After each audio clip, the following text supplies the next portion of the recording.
I'm Samuel Stewart of Honor You Memorial Products, and today I want to talk with you a little bit about how to write an obituary for your loved one. Now, I know this might be a challenging time for many people writing an obituary, but you know what? It can be very therapeutic when you write out the obituary because it helps you to really honor the life of your loved one. I got started with this in 2000 when I had to write an obituary for my own mom who passed away, and there were many questions that we had to answer, and today I want to help you with some of the questions you might have when writing the obituary for your loved one. There's multiple types of obituaries. One of them can be an advanced obituary, they call them, where the person would write their own obituary.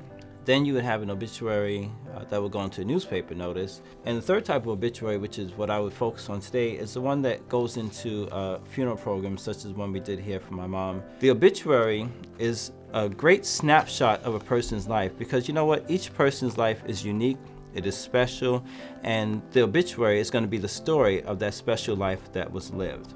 So we start any story with the beginning, and the beginning of the story is where and when were they born.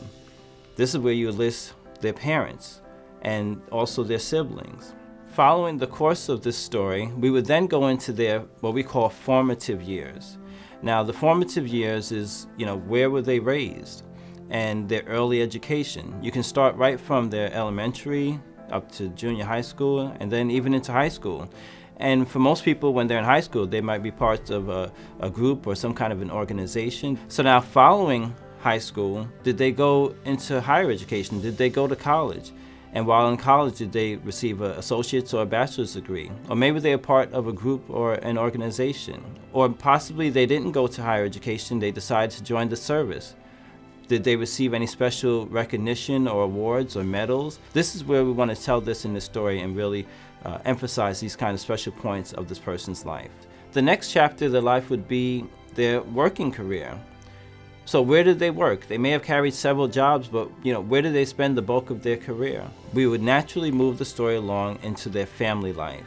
And this is where we would tell of any special family relationships. Were they married? It's even important to list if they were married, where and when did they meet the person they married? And any children, were there any children born to this union?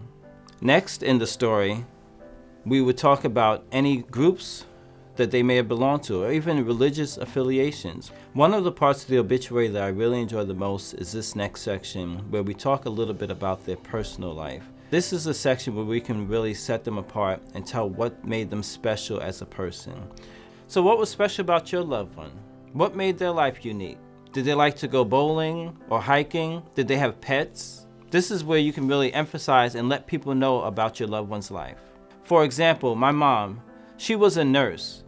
But there were plenty of other nurses, so what made her special was that she loved to cook and to take care of children. So when my children came along, she would often visit her grandchildren and cook for them and feed them and hold them in her arms, cuddling them until they would fall asleep. So now, your loved one, what made them special? And finally, we will come to the ending portion of the story, is where and when they left this earth. And you can also mention any predeceased close family members here as well too. And the last paragraph would conclude with the surviving family members. These are those who are left to continue the story or the legacy of your loved one. We will start with the immediate family members first, which can be a spouse or their children, and then extend out to the extended family members.